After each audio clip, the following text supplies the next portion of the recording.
Having just returned from a visit to this admirable institution in company with a friend who is one of the directors, we propose giving a short account of what we saw and heard. The great success of the Asylum for Idiots and Feeble-Minded Youth, several of the scholars from which have reached considerable distinction, one of them being connected with a leading daily paper in this city, and others having served in the state and national legislatures, was the motive which led to the foundation of this excellent charity. Our late distinguished townsman, Noah Dow, Esquire, as is well known, bequeathed a large portion of his fortune to this establishment, being thereto moved, as his will expressed it, by the desire of endowing some public institution for the benefit of mankind. Being consulted as to the rules of the institution and the selection of a superintendent, he replied that all boards must construct their own platforms of operation, let them select anyhow, and he should be pleased. N.E. Howe, Esquire, was chosen in compliance with this delicate suggestion. The charter provides for the support of 100 aged and decayed gentlemen punsters. On inquiry if there were no provision for females, my friend called my attention to this remarkable psychological fact, namely, "There is no such thing as a female punster." This remark struck me forcibly, and on reflection I found that I never knew nor heard of one, though I have once or twice heard a woman make a single detached pun, as I have known a hen to crow. On arriving at the south gate of the asylum grounds, I was about to ring, but my friend held my arm and begged me to rap with my stick, which I did. An old man with a very comical face presently opened the gate and put out his head. "So you prefer Cain to Abel, do you?" he said, and began chuckling and coughing at a great rate. My friend winked at me. "You're still here, old Joe, I see," he said to the old man. Yes, and it's very odd, considering how often I've bolted nights." He then threw open the double gates for us to ride through. "Now," said the old man, as he pulled the gates after us, "you've had a long journey." "Why, how is that, old Joe?" said my friend. "Don't you see?" he answered. "There's the east hinges on the one side of the gate, and there's the west hinges on t'other side. Ha ha!" We had no sooner got into the yard than a feeble little gentleman with a remarkably bright eye came up to us, looking very serious, as if something had happened.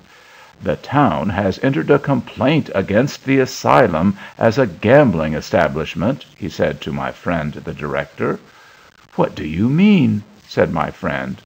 "Why, they complain that there's a lottery on the premises," he answered, pointing to a field of that grain, and hobbled away, his shoulders shaking with laughter as he went. On entering the main building, we saw the rules and regulations for the asylum conspicuously posted up. I made a few extracts which may be interesting. Section 1.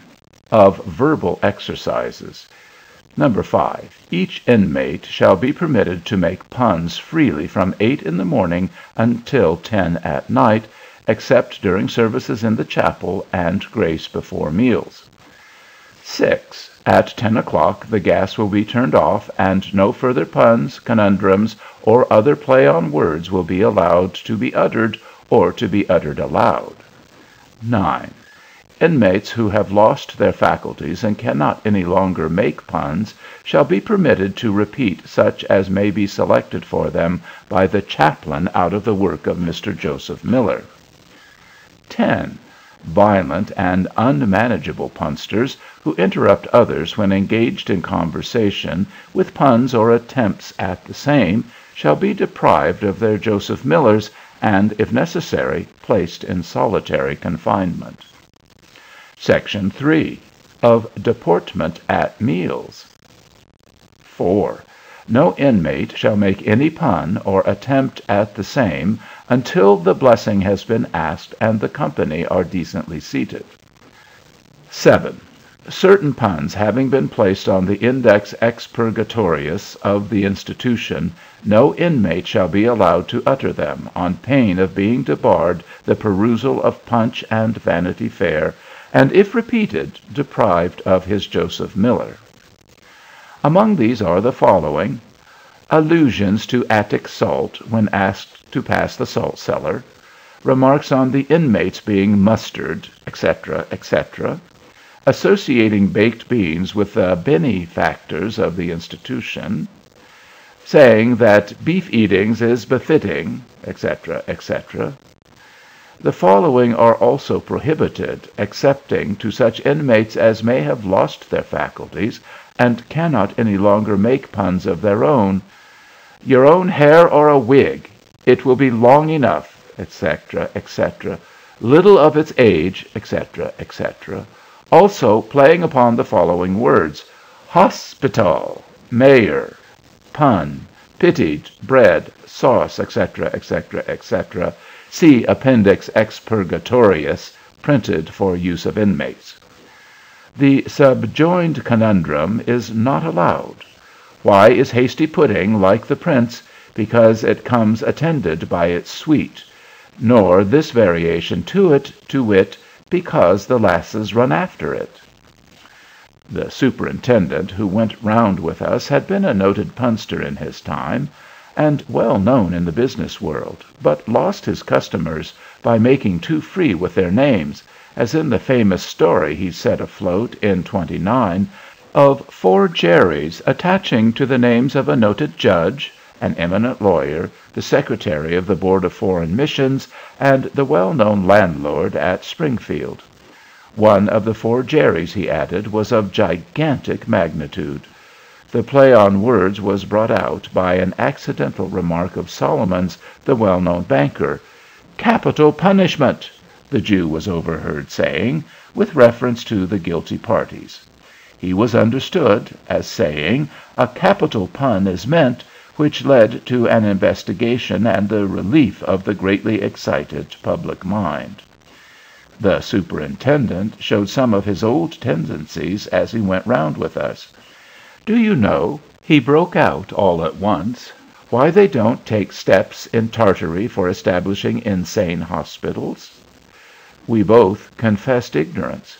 "Because there are no mad people to be found there," he said with a dignified smile. He proceeded to introduce us to different inmates. The first was a middle-aged, scholarly man who was seated at a table with a Webster's dictionary and a sheet of paper before him. "Well, what luck today, Mr. Mauser?" said the superintendent. "3 or 4 only," said Mr. Mauser. "Will you hear 'em now I'm here?" We all nodded. "Don't you see Webster-ers in the words center and theater? If he spells leather, leather, and feather, feather, isn't there danger that he'll give us a bad spell of weather? Besides, Webster is a resurrectionist. He does not allow you to rest quietly in the mold." And again, because Mr. Worcester inserts an illustration in his text, is that any reason why Mr. Webster's publishers should hitch one on in their appendix? It's what I call a Connecticut trick. Why is his way of spelling like the floor of an oven? Because it is underbred. "Mauser," said the superintendent, "that word is on the index." "Oh, I forgot," said Mr. Mauser. "Please don't deprive me of Vanity Fair this one time, sir." "These are all this morning. Good day, gentlemen." Then to the superintendent, "Adieu, sir." The next inmate was a semi-idiotic looking old man. He had a heap of block letters before him, and as we came up, he pointed, without saying a word, to the arrangements he had made with them on the table. They were evidently anagrams, and had the merit of transposing the letters of the words employed without addition or subtraction. Here are a few of them: Times, Smite, post, stop. Tribune, true, nib, world, Dr. Owl. Advertiser, res veridat, is true red. Allopathy, all of the pay, homeopathy of the oh my pa. The mention of several New York papers led me to 2 or 3 questions, thus, whether the editor of the Tribune was H.G. really, if the complexion of his politics were not accounted for by his being an eager person himself, whether Wendell Phillips was not a reduced copy of John Knox, whether a New York feuilletonist is not the same thing as a fellow down East. At this time a plausible-looking bald-headed man joined us, evidently waiting to take part in the conversation. "Good morning, Mr. Riggles," said the superintendent. "Anything fresh this morning? Any conundrum?" "I haven't looked at the cattle," he answered dryly. "Cattle? Why cattle?" "Why, to see if there's any corn under 'em," he said, and immediately asked, "Why is Douglas like the earth?" We tried, but couldn't guess. "Because he was flattened out at the polls," said Mr. Riggles. "A famous politician formerly," said the superintendent. "His grandfather was a secessionist in the Revolutionary War. By the way, I hear the freeze oil doctrines don't go down at New Bedford." The next inmate looked as if he might have been a sailor formerly. "Ask him what his calling was," said the superintendent. "Followed the sea," he replied to the question put by one of us. "Went as mate in a fishing schooner." "Why did you give it up?" "Because I didn't like working for 2 masters," he replied.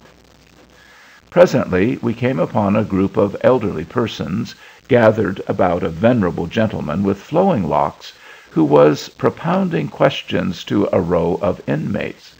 "Can any inmate give me a motto for M. Berger?" he said. Nobody responded for 2 or 3 minutes. At last an old man, whom I at once recognized as a graduate of our university, anno 1800, held up his hand. "Remacutetigit." "Go to the head of the class, Jocelyn," said the venerable patriarch. The successful inmate did as he was told, but in a very rough way, pushing against 2 or 3 of the class. "How is this?" said the patriarch. "You told me to go up Jocelyn," he replied. The old gentleman who had been shoved about enjoyed the pun too much to be angry. Presently the patriarch asked again, why was M. Berger authorized to go to the dances given to the prince? The class had to give up this, and he answered it himself, because every one of his caroms was a ticket to the ball. "Who collects the money to defray the expenses of the last campaign in Italy?" asked the patriarch. Here again the class failed. "The war clouds rolling done," he answered. "And what is mulled wine made with?" 3 or 4 voices exclaimed at once, "Sizzly Madeira." Here a servant entered and said, "Luncheon time." The old gentlemen, who have excellent appetites, dispersed at once, one of them politely asking us if we would not stop and have a bit of bread and a little mite of cheese. "There is one thing I have forgotten to show you," said the superintendent, "the cell for the confinement of violent and unmanageable punsters." We were very curious to see it, particularly with reference to the alleged absence of every object upon which a play of words could possibly be made. The superintendent led us down some dark stairs to a corridor, then along a narrow passage, then down a broad flight of steps into another passageway, and opened a large door which looked out on the main entrance. "We have not seen the cell for the confinement of violent and unmanageable punsters," we both exclaimed. "This is the cell," he exclaimed, pointing to the outside prospect. My friend the director looked me in the face so good-naturedly that I had to laugh. "We like to humor the inmates," he said. It has a bad effect, we find, on their health and spirits to disappoint them of their little pleasantries. Some of the jests to which we have listened are not new to me, though I dare say you may not have heard them often before. The same thing happens in general society, with this additional disadvantage, that there is no punishment provided for violent and unmanageable punsters, as in our institution. We made our bow to the superintendent and walked to the place where our carriage was waiting for us. On our way an exceedingly decrepit old man moved slowly toward us, with a perfectly blank look on his face, but still appearing as if he wished to speak. "Look," said the director, "that is our centenarian." The ancient man crawled toward us, cocked an eye, with which he seemed to see a little, up at us, and said, "Sarvant, young gentleman, why is like give it up? Because it's He smiled a pleasant smile, as if it were all plain enough. 107 last Christmas, said the director. Of late years he puts his whole conundrums in blank, but they please him just as well. We took our departure, much gratified and instructed by our visit, hoping to have some future opportunity of inspecting the records of this excellent charity and making extracts for the benefit of our readers. End of Story 7.